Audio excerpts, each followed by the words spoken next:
Okay, we're holding now on Chafei Yamad Aleph, Mamish the top line. Amli Ravad Barav Rava, the top line. And we thank Hashem if you're Muslim Torah every day. In this list of a learning, we should have the basic English immediately. We're learning about the difference between a klicheres and a klishetef. A klicheres we learned is metame me'avirei. That means the ear space inside makes it tame, and it also gives off tame. And we said that the klishetef is metama only with nagia. So the kli cheres, if you touch the back of it, doesn't become tamei. And the kli cheres, if the kli cheres, if you touch the back of it, doesn't become tamei. And the kli shetef, which is all other kind of shetef, means that it's washable. If you can put it in the mikveh, that becomes tamei just by touching the back. Anyway, the last thing that we learned was how do we know that a kli cheres gives off tama even without touching? We learned because it says anything inside the kli cheres becomes tamei. 1 second. Even if it's going to be mustard seeds are very tiny seeds. So if they're going to have a bucket full, a kli cheres full of mustard seeds, it's only going to touch the outer layer. It's not going to touch the inside. Because each seed is an independent seed, so the inner ones aren't going to be touched. But nevertheless, they become tamei. Maybe you'll say that the reason why it becomes tamei is because the outer the material touches the first layer, then it touches the second layer, it touches the next layer. Well, that's not how tumah works. Because first of all, oichel is not going to be metama other oichel. And also it's going to become a sheni and then a shlishi, and then it doesn't go that far. So, but never, since everything becomes tummy, that means that the avir itself makes it tummy. Well, Amli Ravada Barava Rava. Ravada Barava says to Rava, let the klicheres give off tuma mitame, become tummy itself. Let a klicheres become tummy itself, migabai, just from touching the back of it. And we have a kavachemer that should prove this. There's a markol akilim shemitam navir mitamin migaban. When it comes to all other utensils, they don't become tummy from the airspace. If something enters into their airspace, they don't become tummy. But nevertheless, they become tummy if something touches the outside of it, if it gets touched from the outside. That becomes tummy when something enters into its airspace. For sure should become tummy from the outside. If it becomes tummy even without being touched, for sure it should become tummy when it's touched. Amar Kras, the pasuk tells us, this must be Rava responding that v'chol kli pasuach asher ein tzamid pasol says any open utensil that doesn't have a seal on it, ezu keli shetamasei kedemus lepischei, and it says kli pasuach. It's an open utensil. Which vessel is the fact that it's open is going to make that difference. We know that that's only by the openness is only going to be by a klicheres, that it becomes tummy from the avir. We're asking that it should also become tummy migabe from the back.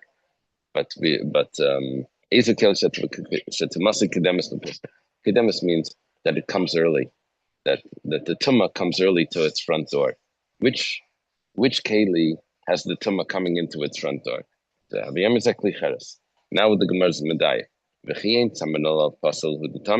If it doesn't have, and we're talking about when it's in an oil ames, it's in a room under the same roof of a corpse. If it doesn't have it, tzamid pasal means a seal. The word pasal, Rashi says megufa.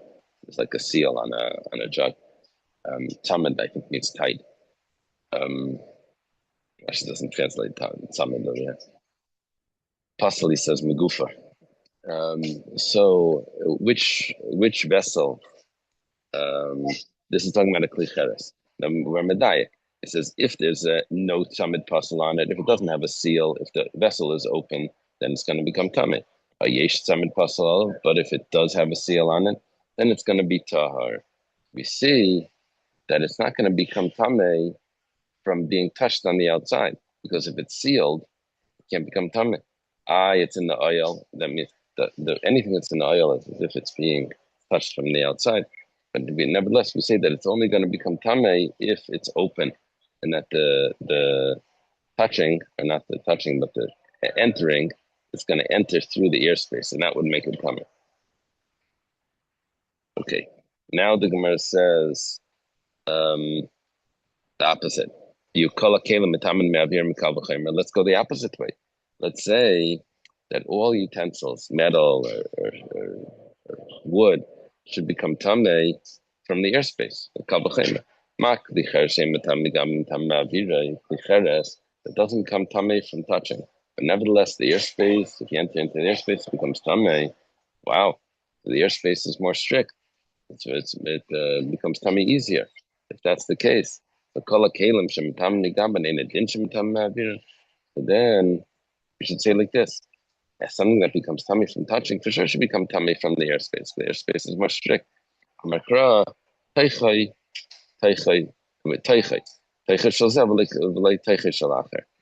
Say that it says what's the pasuk?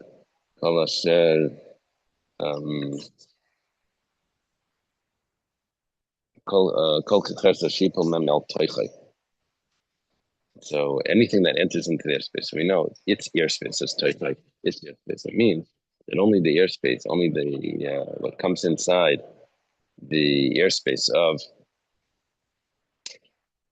the klicheres is going to become tamei, but not what enters into the airspace of the other kalim will become tamei. So it's clear that it's only the klicheres that becomes tamei from the airspace.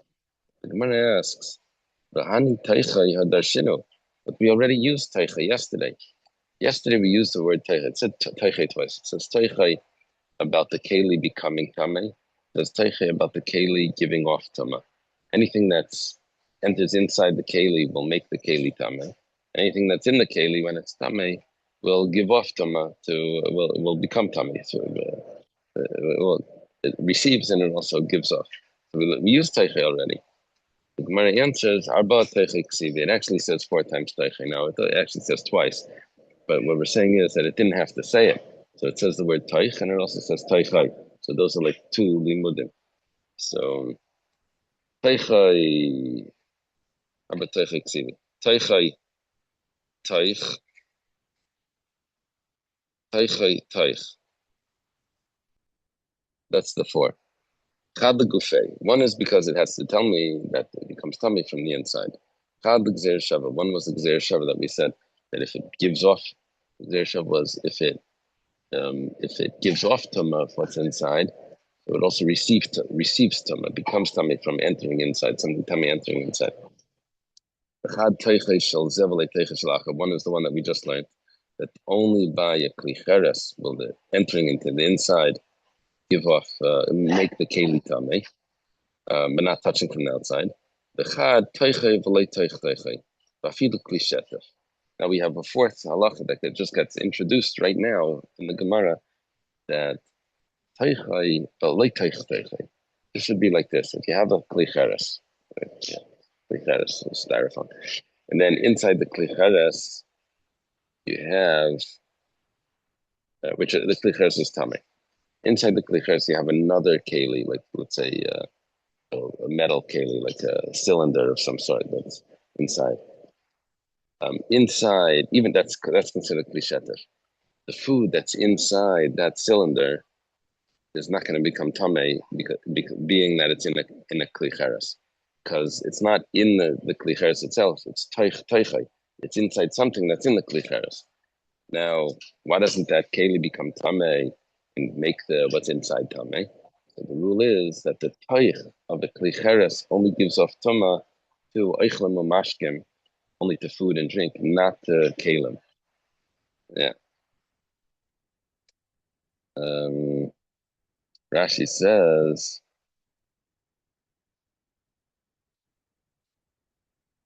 "Laimi by pnimi." If it's a klicheres, the inside is a klicheres for sure. It's going to protect what's inside it, because how's it supposed to get tummy from the outside? Klicheres doesn't come tummy from the outside. But even if it's going to be kli shetif, it usually becomes tummy from the outside. But nevertheless, it's not going to become tummy.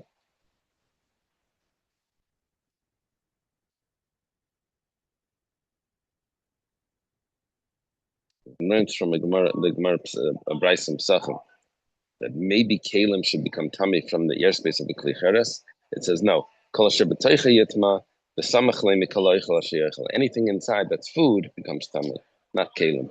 It's a very important detail here, that kalim don't become tummy in the bir kli cheres. Okay, and that's coming out of the late teich which is even a kli shetif. Now the Gemara says, maybe we should go the other way. Maybe we should find the leniency here. If a kli cheres, which is so strict, doesn't become tummy from touching it on the outside, so other kalim also shouldn't become tummy from touching the outside.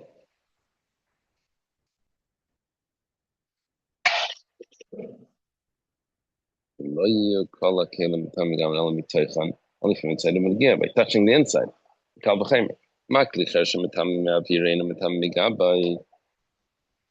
Gemara asking that it should also, that you should have two conditions here. Yeah, the Gemara asking you should have two conditions by other kalim. To touch the inside, it should be on the inside and also through touching. Kli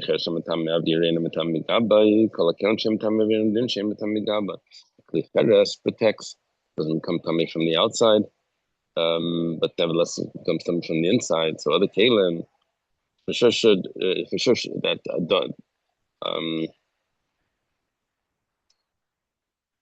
kli cheres that's matam ma'avire, just even without touching, doesn't become tummy from touching the outside.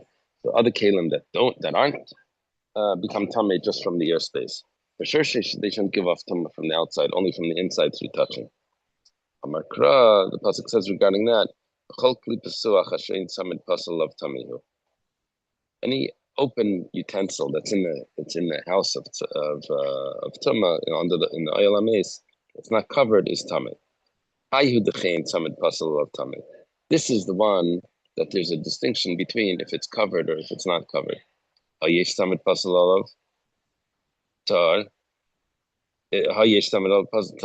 the one where you have that distinction. If it's covered, it's tar. If it's uncovered, it's tummy. When it comes to everything else,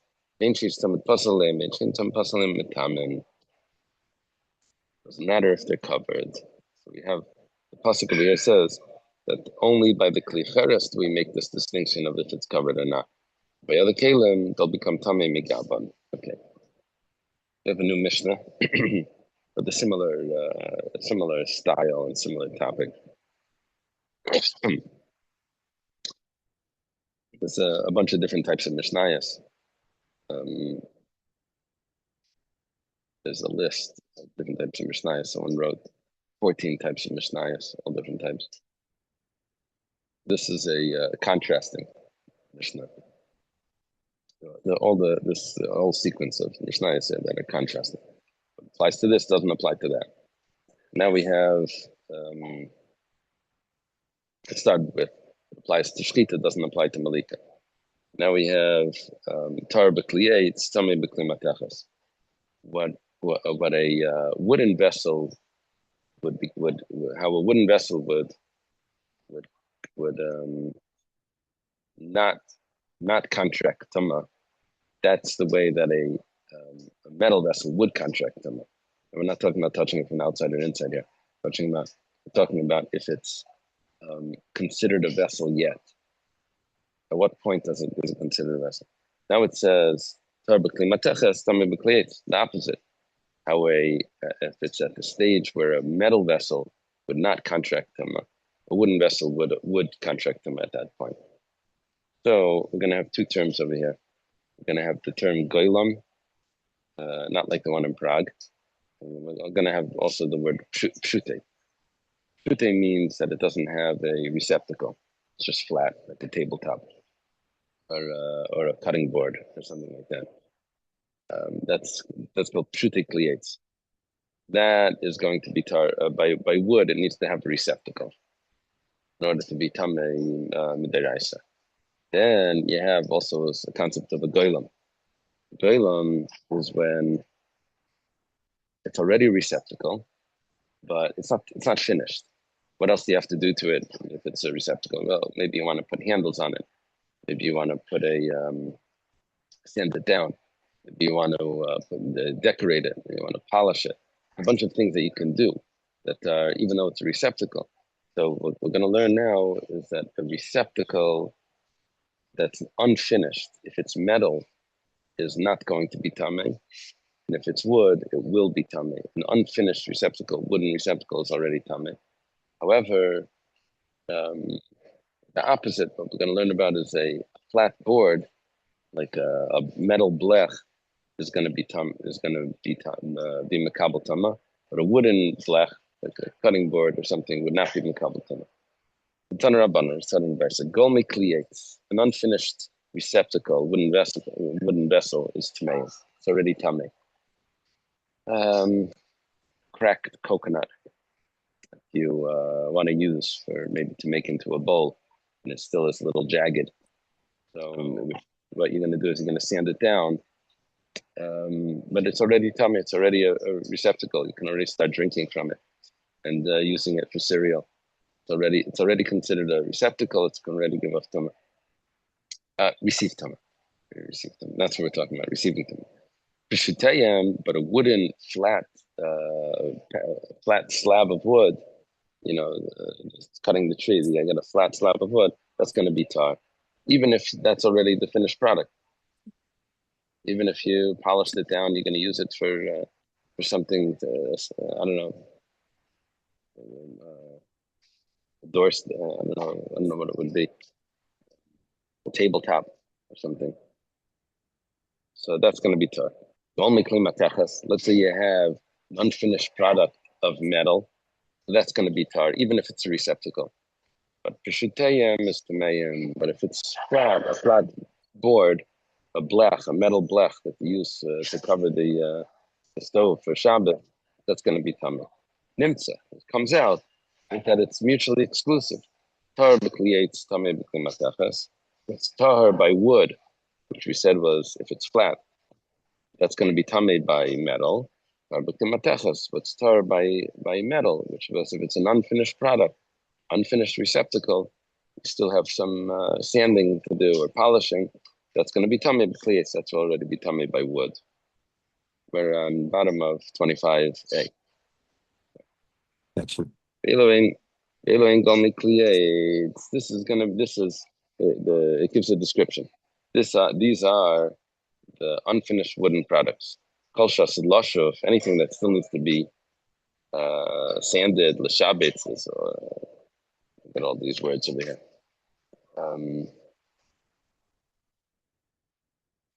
Something lashuf would mean to polish. Shabetz is to add decorations onto it, like little studs they put into the decorations. Lagarer is to use. You have to scrape it with a plane. That tool that you do when the door doesn't close all the way. It's you have to scrape it down to smooth it out. Lacharkev is if you want to put in grooves into it, decorative circles. Or lahatiach betunas, if you want to smear it with tuna skin. Apparently, that was good for the wood. That would make it. It was like you have to oil the leather or something. So this is an oil on the wood. Was this tuna skin? Or if it's mechusar cane, if it's missing a base, sometimes you have a vessel that has a holder on the bottom. It's certain like cups, glass cups that they are held by metal. Used to have a vase. It was a glass vase. We used to fill the lovin. It had a metal base on the bottom. Stick into this metal base. A large vase. Anyway, let's say you needed a base for this wooden thing, but you're gonna need for the coconut bowl. You put it down. You have to have a base for it, something that it could sit in. Again, or maybe it needs a lip over the top. Or oizen, or maybe it needs a handle. So all of these things, if you're missing all of those things by wood, it's tamei. But if it still needs to be carved out, that's going to be tar. That's a different story. That's going to be tamei. Okay. Mechus chatita is going to be tar. It's going to be tar. It's missing the, if it's still not carved out enough. Okay, the Gemara asks, if it's not carved out, pshita, of course it's going to be tar. That's what we call pshuti kliyates. It's just a flat board. There's no light tzricha, light tzricha. When do we need to tell us this? The chak kvisa bekaba. We're talking about that you have a utensil that's supposed to be turned into a kav. It's supposed to carve out 4 lugin out of it. It's supposed to cut so that it should be able to contain 4 lugin. And instead, it's a kfiza. It can only contain 3 lug. Every lug is 6 eggs. The kav is 24 eggs. It's supposed to be able to have 4 times 6. And instead, it only has 3 times 6. It only contains 18. Okay. So what we want to say is that even though it's already a receptacle, but it still doesn't give off tuma. Still doesn't give off tuma, even though it's a receptacle. Why? Because it's not the fullest. It's not. You didn't complete the receptacle that you wanted to make. It's already usable, but it's not usable for what you wanted. So here we have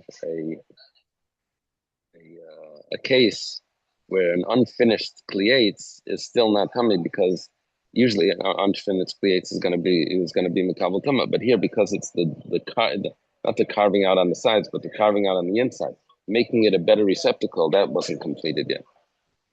And now we go to Vela and Gomik Klimateches. Gomik Klimateches means an unfinished metal utensil, which is kol she'asid lashav, anything that you still need to polish. The shabits, to put little studs into it, put golden studs in it. Or legarer, you have to to scrape it away. Lecharker, there's also to make decorations in it. Lahakish bekornis. Sometimes when it comes to metal, I know with copper, like they have these copper plates that they make designs in, they get creases in it, and you have to bang it to flatten it out, to take out the hakish bekornis would be to flatten it out. Or mechusar kain, so let's say it needs a base, or it needs a lip, or it needs a handle. All of those are going to be tar because when it comes to a metal vessel, remember we learned Maseches Chullin and Rish Lakish about the knife. There was Maseches at what point the knife becomes tamei. A knife could be makabel tuma. And Rabbi Yochanan said once it's sharp, and Rish Lakish says once it's polished. It needs to be the absolute finished product for it to be. Rabbi Yochanan held that it was a finished product already once it's sharp. That's good enough. Rish Lakish held that it was only a finished product once it's shining. So that's when Rabbi Yochanan says, "Oh, a robber knows his trade." You understand that the knife has to glitter in the dark; it has to be intimidating, it needs to shine. Anyway, over here we're learning that an unfinished metal product is not going to give off tuma. However, if it just doesn't have its lid, so that's already tamei. That's the bottom vessel. It doesn't have a cover. A chullin pot that doesn't have a cover. Okay, it's still a pot. It's still going to become tamei. Okay. Maisnahani. What's the difference? Why do we have this distinction? There's Machlekes Rabbi Yochanan and Rabbi Nachman. Rabbi Yochanan says Hayil covered asuyim because it's made to give honor. So if it's not beautiful, then it's not. What's the point of the metal vessel? It's supposed to look beautiful. If it doesn't look beautiful, it does not. So then it's not considered a vessel. Rav Nachmanam, the way you want to remember this is Rabbi Yochanan carried the mane mechabdusa. Rabbi Yochanan called his clothing honor. Rabbi Yochanan is into honor. Rabbi Rav Nachman Amar Hayelad Meim Yikar. Rav Nachman says no. It doesn't have to do with the honor, the beauty that it gives off. It has to do with the fact that it's expensive. Now, when will people spend money on it? Only if it's perfectly finished. That's when they'll. People have to spend money on it to be able to buy it. It might be now. The Gemara says, what's the difference if it's to give honor or if it's to spend money on it? It could be now. The difference is kliyetz, and let's say you make something out of bone, like bone china.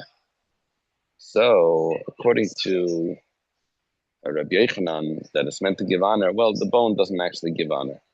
However, talk about expensive, this would be considered expensive. Also, Rav Nachman, the Tamei Rav Nachman, that says that it's about expensive. Rav Nachman says that bone utensils are just like metal utensils. How are they like metal utensils? Well, if they're not finished, then they don't. They're not susceptible to tuma. So we see that it doesn't have to do with the honor that it gives. It has to do with the expensive. It has to be finished in order to be for people to buy it. Michlal, okay, we just said the kliyetzim mekabli tuma. We're getting off topic here. We're talking about bone utensils. The bone utensils are mekabli tuma. The Gemara says, yeah, that's not a problem. Yes, the Tanya. Excellent. It's in a brisa. Rabbi Shmuel ben Aisha, Rabbi Yochanan ben Breika, Rabbi Shmuel, the son of Rabbi Yochanan ben Breika, says, "Ma talmud laimar v'chol ma'isi yizim tischato." It says by Midian, I think. It says that anything that's from that comes from a goat has to be purified. Talking about when they went to battle with Midian, they brought back utensils that to kasha them and purify them. So anything comes from that has to be purified. Lavi davar haba min ha'izim. It's coming to include kol ma'isizim. It's coming to include things that come from a goat, which means mina karnayin, vessels that are made out of the horn. Sounds like ivory, or mina tlafayim, or maybe from the hoofs. That these things are also considered vessels. Well, very nice. And now we have a support that tells us that bone utensils are considered vessels that need to be purified. How do we know that it doesn't only apply to goats, it applies to other animals? It actually says but it says kol maise, any work of, so it's that the extra word kol is coming to include things that aren't the goat as well. In Cain, so why did you say izim? If you didn't mean izim, if you didn't mean goats, you meant everything. So it's, well, that's prat lifus. We wanted to say goats because we wanted to exclude birds. If you make something out of the bones of birds, so then that's not going to be mekabel tuma. It has to be a bone from an animal, not a bone from a bird. Yeah. There's a discussion about if you can put the cholent back on the fire, if the bones, if the cholent is edible already, if you made a chicken cholent, so if the cholent is edible, so you can put it back on the fire, right? You're not cooking anymore; it's already cooked. But sometimes, if you leave it on the fire, the bones dissolve and the bones become edible. The question is if making the bones edible is continuing to cook, that's really considered cooking. It's a discussion in the placement. Just make a meat cholent. You don't have that issue. You're never going to eat the meat bone. I mean, you can eat the marrow that's in it, not the bone. Okay. I have another Mishnah also that's also contrasting. It says, "Achayev b'shkedim amarim." When shkedim, there's two types of almonds. There's bitter almonds, and there are almonds. Now, the bitter almonds are edible when they're not ripe. Once they're ripe, then they become very bitter. The sweet almonds are not edible when they're not ripe. They're only edible when they're ripe. So it goes like this. When is it going to be chayev in meiser and or etc.? It's going to be mutually exclusive. Chayev b'shkedim amarim, at the time when the shkedim amarim are going to be chayev and meiser, that means when they're young, so that's pater the Mesukim. That's going to be exempt. The sweet almonds are going to be exempt because they're not ready yet. Chayev the Mesukim, when they're ripe already, when at that stage of development, Pater B'marim is going to be exempt if they're going to be the bitter ones, because at that stage they're already not edible. They're too bitter. Tanarabanon, Tanarabrisa, Shtidim Amarim. When it comes to the bitter almonds, Katanim Chayavim, when they're young, they're Chayev and Meisers, because that's the way they're eaten. They're eaten before they develop. Gedolim, once they're big, Pturim, then they're exempt. If they're not fit for, they're not edible anymore. Mesukim, but the sweet ones, Gedolim Chayavim, once they're large, once they're ripened, then they're Chayev. And Katanim is going to be Pturim. Now, Rabbi Shmuel Rabbi Yossi, before we had Rabbi Shmuel B'nai Shor Bechem Ben Breita, he was the one that told us about Maseches, about the bones. Now we have Rabbi Shmuel Rabbi Yossi. This is Rabbi Yossi's son, Rabbi Shmuel. They lived in Tzipori. He says, he says in the name of his father, which is Rabbi Yossi, right? So he says, he argues, he says that when they're young, when they're small, even the bitter ones are going to be pater from Maisa. Zevezel lifter. Both of them are pater because it's not developed. This one's not developed and this one's not edible. Right? They're both not developed. Amrila, however, some taught the statement of Rishon Bar B'Yossi exactly the opposite. That when they're big, they're both chayiv, even the bitter ones. Zevezel chayiv. Why? The problem is the bitter ones aren't edible. As well, they're only not edible because you didn't cook them. Now at this point, you have to cook them. On the islands, they have these ways of eating fruits that aren't edible. The green mangoes, they cook them or they do this to them or something. They have ways of doing stuff. Anyway, over here it was two opinions of what Rabbi Shmuel is saying in the name of his father, Rabbi Yossi. Are they both chayav or are they both pater? Whatever, he's a dissenting view. He doesn't hold like the way the Tanna Kama holds, that both mutually exclusive. He is the opposite. He says that they're both the same. Rabbi La. Rabbi La says, he was a Amira in Eretz Yisrael. He says, Hayra Rabbi Chanina b'tzipayri kedivrei Aimer liftar. Rabbi Chanina was the first generation Amira. Rabbi Chanina Bar Chama. He paskined in Tzipayri. It's interesting that it tells us where, which is actually the location of Rabbi Yossi. Kedivrei ha'aimer zelav liftar. Guess what the Gemara is telling me is why is it in Tzipayri? Because he wants to tell what Rabbi Yossi holds. Because Rabbi Yossi was in Tzipayri. He paskined in Tzipayri.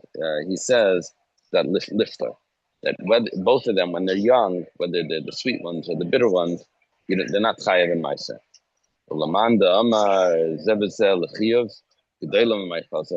If they're according to the other opinion that said Rabbi Yossi says that both of them are chayiv and meiser when they're reached maturity, when they're fully developed. So what do you do with it? It's not edible. It's bitter. Rabbi Yochanan says no. They are edible. You just have to cook it. That makes it edible. Okay. Hashem, another topic over there. Page. Actually, let's leave Hatemet. It's a little bit of a larger sugya. Let's leave it right here. Okay. Have a good day, everyone.